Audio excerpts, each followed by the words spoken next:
Nah sekarang ada Paramis juga yang membuat semua hero-nya berkumpul pula. Memang dengan adanya satu bar HP tambahan lagi, itu aja yang puyeng tuh masalah. Iya, tapi kalau mau healer stretch ya di last pick. Jangan buat yang sekarang karena bakal langsung kebaca juga kan. Natalianya bisa ya udah belok aja tiba-tiba. Belok aja. Belok roll ya? Iya ganti roll dia langsung. Aku nggak jadi ya. Batal bos. Apalagi itu emang yang sering banget dilakukan oleh Aura kan. Iya. Belokin roll tuh kayak udah jadi makanan sehari-hari mereka. Dan kita bakal lihat juga dari Bigetron hero seperti apa. Apakah bener mau ngebawa Strats Miller yang mungkin nanti bakal di akhir. Atau jungler dulu? Franco. Bukan healer. Oke, bukan healer. Oke. Udah keluar Franco juga. Jadi targetnya Natalia agak berkurang ya. 2 tebel, Matrix bisa, Valentina bisa. Buat dikejar nanti. Oke. Cuman pastinya ya resikonya di sini ya. Hero yang dimiliki oleh Aura Fire sekarang, hero jarang dekat. Kira-kira. Ya, dan Franco ya dia nyaman banget kan untuk berjumpa dengan hero yang kelihatan di depan dia. Yang nanti langsung nabrak juga. Ada Bloodhound di sana. Dan Bloodhound udah pasti langsung mengikis satu kekuatan dari lawannya dia. Dan aku sepertinya berpikir nih kayak bakal ada Nathan keluar sepertinya. Nathan. Bisa. Mereka butuh jarak juga kan. Mereka butuh satu jarak dan Nathan untuk memberikan damage yang memang full. Dan ini pun bisa mengganggu lagi apakah Kufra plus Brody ternyata. Brody ternyata. Brody oke juga. Ya Brody buat gold lane kan. Berarti Natanya adalah jungler. Nata jungler kemungkinan. Nata jungler. Oh, jangan. Ini Aura Fire. Ya. Kita jangan langsung memberikan Nata boleh, adalah jungler. boleh. Ini adalah Aura Fire, maaf. Kufranya masuk hutan. Betul. Bisa Pernah jadi kita melihat ada Kufra Kufra. jungler. Pernah. Kita tidak tahu. Kita tidak Nanti ya sampai mereka keluar tuh Iya. statusnya apa, retrinya di mana baru. Kita bisa menentukan Iya, ini baru. di mana. Kalau masih lihat dari draft kayak jangan dulu menyimpulkan dari Bigetron yang kita akan dari simpulkan season mungkin. Dari season ke season ini Aura Fire. Ini Aura Fire. Kita Lupa, tidak tahu. lupa. Kita anggap kita tidak tahu. Yes. Tapi untuk last pick nih dari Bigetron, jungler berarti ya. Ya, Terus jungler. kita kalau ngomongin assassin masih ada Lancelot. Oh jangan asal Raya Busa. Agak Oh iya, keren. Baxia ya. Harus Harus ngambil yang tebel. Oke, dan Baxia menjadi pilihan dari Bigetron Alpha. Coba lihat ada 3 sosok yang nantinya mungkin akan menjadi satu badan utama yang dimiliki juga oleh pemain Bigetron Alpha. Sementara untuk Aura Fire pun udah siap dengan stratnya dan kita tidak tahu, benar-benar tidak tahu seperti apa dan siapakah yang akan menjadi jungler, hero apa yang akan menjadi jungler. Natalia. Fix ini. Fix ya. Fix. Oke, nanti kita lihat pas di dalam berubah. Nah loh, puyeng tuh pala kita tuh. Oke, tapi dengan Natalia jungler pastinya ini bakal menarik untuk kita saksikan. Hero ghosting ya bisa dibilang karena akan menghilang, tapi langsung aja kita saksikan. Aura Fire menghadapi Bigetron Alpha 40. Iya benar sekali, dan teriakan-teriakan di belakang kita pun seperti udah terdengar. Coba mana yang lebih kencang lagi dong dukungannya nih FPL Arena. Wih, Bigetron tuh coba dengar tadi suaranya.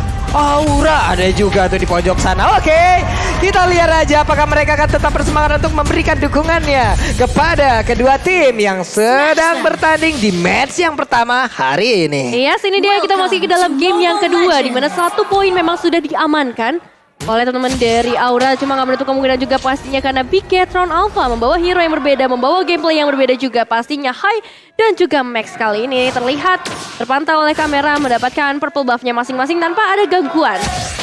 Oke, 2 hero ada di area mid. Facehugger masih stay untuk bisa mendapatkan wave minion tersebut. Udah level 2, udah mulai bergerak pula. Kayeye nemenin langsung Karamat. Kabuki ditekan dari awal. Dimana tadi di game yang pertama 20% doang loh kill participation yang bisa didapatkan oleh Matt. Oh ya, dan yes dengan adanya rotasi ke arah gold laner ini pastinya bakal merepotkan entah itu Kabuki, entah itu ke arah seorang Matt. Tapi yang terpantau kali ini Zorizo dan juga Flavi bakal jadi fight yang cukup lama, tapi kita tahu sendiri damage dari seorang Pakuito mungkin akan ngebuat Zorizo nggak punya space terlalu lebar. Yep, Facehugger ada di area mid, belum bergerak ke arah atas ataupun bawah.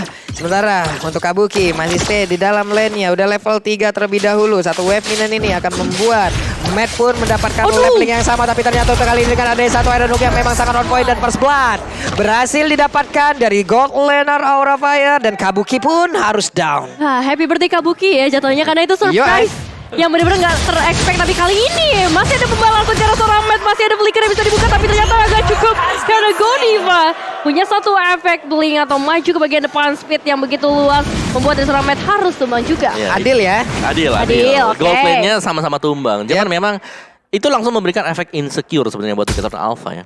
Karena dari Natalianya sendiri, ketika dia gak terlihat, itu kita udah lumayan bingung. Apalagi ini adalah Natalia jungler. Waduh, ada Franco lagi. Masalahnya untuk penggunaan Brody dan tepat berada di depan Franco itu masih ada satu celah. Tiap dia mengeluarkan basic attack-nya, dia diam sesaat loh. Dan itu adalah celah yang bisa dimanfaatkan oleh pengguna ataupun user-user Franco di luar sana untuk bisa menggunakan Iron Hook ya dengan sangat baik dari aiming-nya. Oke, ini dia perbuatan total akan segera terjadi. Di mana satu Iron Hook-nya berhasil connect, tapi masih ada altar yang bisa dibuka oleh seorang Faisal. Ketik momen yang sangat amat tepat. Belum ada tumbang tapi high. Pada akhirnya berhasil tumbangkan dan keuntungan besar untuk Bigetron Alpha. Mereka dapetin turtle, mereka dapetin ke arah junglernya. Dan mungkin ngedapetin beberapa platingan seharusnya di area atas. Oke, cuan yang sangat banyak, gold yang sangat banyak berhasil didapatkan oleh pemain dari Bigetron Alpha. Barusan Tonopad Memory terbang di atas langit dari Land of Dawn itu sendiri. Hanya saja kali ini untuk Kabukinya berhasil menggocek Iron Hook yang dikeluarkan oleh Kaye. Dia tahu sepertinya ada informasi di mana Bloodhunt tadi sudah dikeluarkan di area Turtle.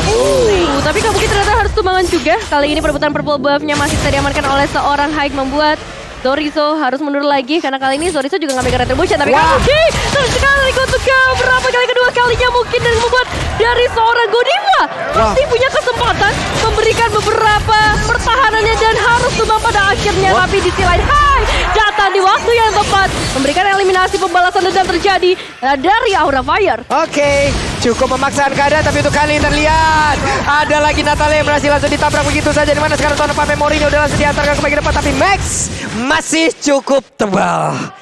Wow.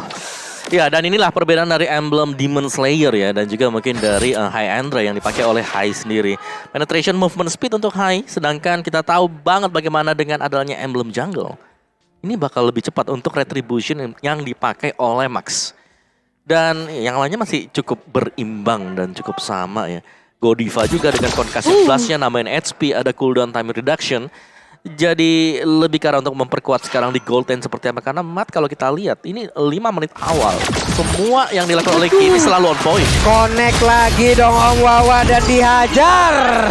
Habis-habisan Bigetron Alpha di atas angin di early game ini. Wah, ini combo mau instant kill, tapi di sisi lain juga kita melihat Zorizo nggak bisa kemana-mana lagi, terjebak dengan hanya Fluffy dan juga Hype dengan beberapa selendangnya kali ini menambahkan shieldnya juga, dan Zorizo make a play. Top lane-nya masih aman untuk beberapa detik ke depan. Wow, satu tetes terakhir HP yang dia miliki masih bisa selamat. Bigetron Alpha berhasil lagi mendapatkan Karatala, di mana Kaye langsung aja menarik juga ke arah dari Fluffy. Tapi Fluffy masih bisa bertahan, masih bisa pergi dari area tersebut dan juga pulang recall regen SP. Barusan Moreno di area mid langsung diajar habis-habisan dan menghilang sudah dengan sangat-sangat cepat. Wah, dibales ya instant kill-nya kali ini berada di area mid lane terlebih dahulu, dan kita akan kembali menyaksikan pertandingan di bagian gold lane-nya karena udah ada seorang key yang dicari kali ini. Satu Iron Hook-nya belum connect ke arah siapapun. Matt juga akan mundur terlebih dahulu karena 4 pemain dari Aura Fire bakal sulit untuk ditahan. Apalagi lihat, damage burst-nya gak bisa tertahankan lagi, menumbangkan ke arah King. Gak akan ada gangguan rantai-rantai dalam beberapa detik ke depan. Tapi yang jelas ini outer turret dari Bigetron Alpha dalam ancaman, bisa banget untuk diamankan oleh Kabuki. Oke, tadi wave minion-nya udah langsung ditahan, berarti akan ada satu wave minion siap untuk menabrak juga ke arah satu bottom lane.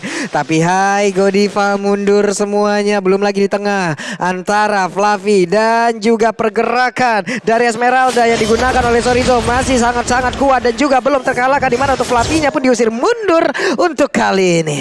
Wah, Blade of Despair udah diamankan oleh seorang Matt. Ini pasti bakal sakit banget, tapi Bloodhunt ke arah seorang Faisal ternyata belum cukup. Bahkan langsung dibalikin saja, membuat Ki yang harus mundur. Dan datang berdamage yang cukup sakit. Tambah lagi flicker harus tertrigger ke arah Ki. Matt masih bisa memberikan beberapa tembakannya kali ini, tapi untuk eliminasi kayaknya belum bisa deh. Iya, masih tertahan tadi seperti damage, hanya saja untuk sekarang Konsel udah langsung diaktifkan. Mereka akan berpindah tempat ke arah mana ini? Karena ada satu pergerakan lagi yang ditahan oleh Godiva. Tyrant Revenge-nya lompat menjauh dulu Om Wawa. Yes, tarik ulur sih sebenarnya yang harus dilakukan oleh Aura Fire sekarang, karena mereka cukup tertinggal ya dari sisi level. Terutama untuk area dari jungler sendiri. Jadi Max dia tebel banget, dia bakal bisa ngesok semua damage yang diberikan ke arah dia sekarang. Yep.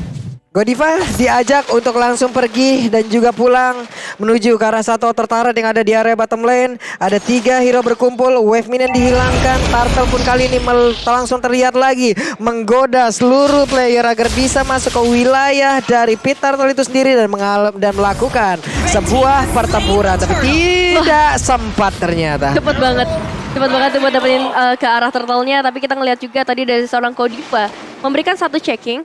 Dan sebenarnya harus lebih berhati-hati untuk Godiva. Kita udah ngeliat beberapa kali instant kill dengan adanya combo Franco dan juga Batrix. Iya, itu sekali kena Bloodhound, Nibiru's ada di belakangnya. Nah, kan? Atau satu dua kali basic attack plus Nibiru's itu bisa menumbangkan hero yang tebel. Apalagi kalau misal dari Matt dia udah dapetin itemnya Demon Hunter Sword. Itu yang paling penting kan dengan Nibiru's Passion nanti. Ini kayak dipaksa dulu, ini ada perubahan lagi mungkin dari item-item. Biasa kan kita melihat kayak ada Hunter Strike, ada Malefic Roar, BOD, lalu ada Heptasis pula dipasangkan. Lalu mungkin nantinya akan ada Skull, tapi dengan adanya hero yang cukup tebal ya balik lagi. Bakal lu combine seperti apa lagi dari sisi item yang dimiliki oleh masing-masing player. Ya, dan ini dia untuk facehugger sendiri ya. Dari statistiknya, most pick hero-nya ke arah Faramis dan juga ke arah Eve di season yang ini. Dengan 7 total game yang berhasil dimainkan, win rate-nya ke arah 57%. Iya, tapi kalau lihat KDA-nya sih asisnya ngeri ya, 44 asis. Waduh. Dari 7 total games. Jadi cukup besar untuk asis dari Facehugger.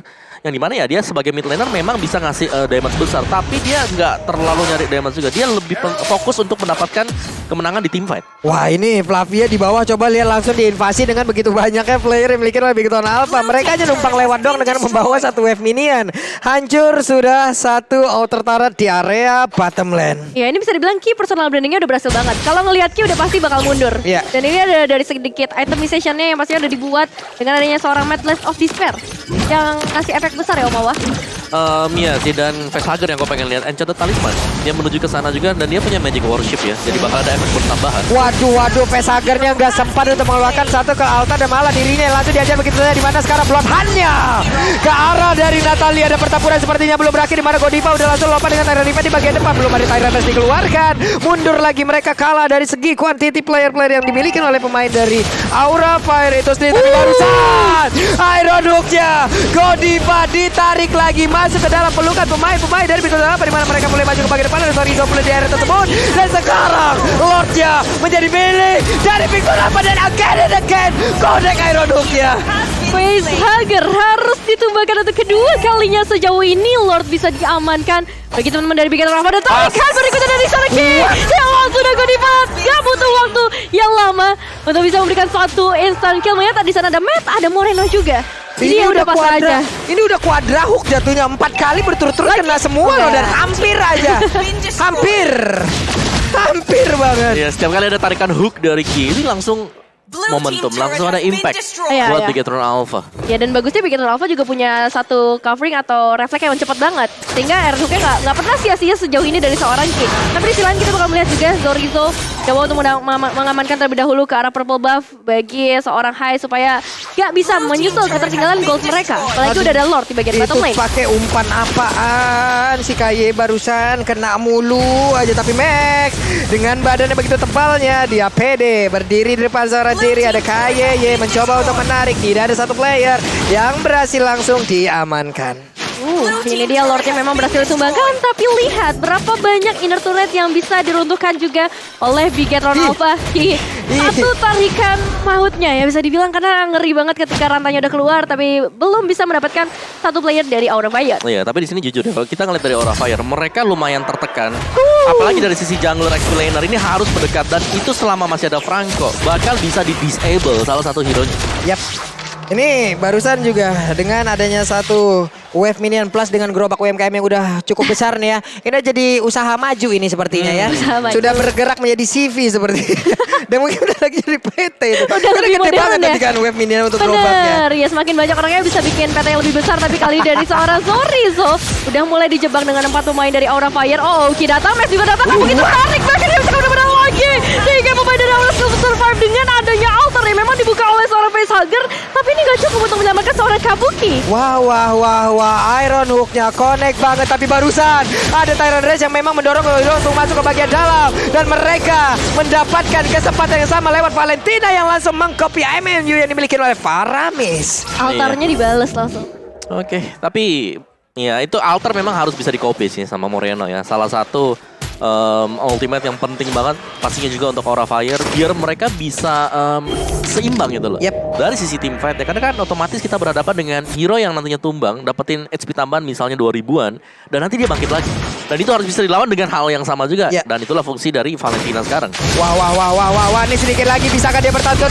Natalia, hai, tertangkap basah, lenyap di area mid. Wah, benar-benar hilang ya. Kali ini nggak bisa muncul lagi dalam 25 detik ke depan. Tapi dari Aura Fire nampaknya masih mencoba untuk mempertahankan posisi mereka. 3 base turret yang tersisa. Untuk mid base turretnya udah tipis banget. Disenggol juga harusnya udah runtuh. Dan Bigetron Alpha punya chance yang besar banget nih ke arah Lord yang udah spawn.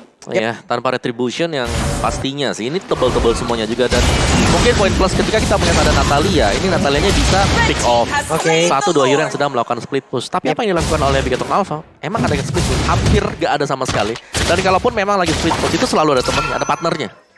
Plus mereka juga udah emang dengan durability yang cukup tebal juga dari masing-masing player. Nanti coba lihat aja. Ada pergerakan maju ke depan tapi Fluffy di mana langsung mengharuskan Vesager mengeluarkan satu call altarnya, menyelamatkan rekannya. Ada satu lagi Renner di bagian belakang. Belum ada satu tembakan yang langsung dikeluarkan. KYY numpang gertak doang. Gua hancurin nih halaman rumahnya nih. Gitu Ini yang sempat dibahas juga ya sama Om Wawa. Hai, cuma punya 2 target, Moreno atau nggak Matt. Meanwhile, Mattnya dari tadi ditemenin terus sama seorang Ki. Jadi untuk targetingnya bakal susah banget. Moreno sampai ke arah late game juga nyawanya HP-nya lebih bertambah. Tapi Lord akan segera masuk 40. Yap, Rangko dengan konselnya. Siapa yang akan ditarik? Nggak akan ada satupun. Akankah ini dibalaskan secara langsung oleh pemain yang apa? Di mana sekarang Kufranya langsung aja dihancurkan dengan begitu banyak damage yang masuk ke arah tubuhnya. Dan juga Sorizo. Plus sekarang di area tengah Moreno dengan ada itu antar langsung di copy juga dari pemain Aura Fire. Maramisnya langsung aja mendapatkan kejadian yang sama. Hal yang sama. Triple kill. Berhasil didapatkan pula. Killing berhasil dihancurkan pula. Dan media. Inilah yang langsung dilakukan oleh pemain dari Bigetron Alpha. Dibalaskan secara langsung. Wipe out berhasil diamankan oleh Bigetron. Kali ini misi balas dendam yang akan terbalaskan. Meskipun belum selesai sampai di sini, kita masih akan masuk ke dalam game yang ketiga. Tapi ini bagus banget Bigetron memecahkan win rate Paramis. Iya tadi 100% ya 2 kali pakai ya. Udah pecah sekarang. Tapi aku bisa bilang Ki mainnya luar biasa dengan perangkonya dia. Kill luar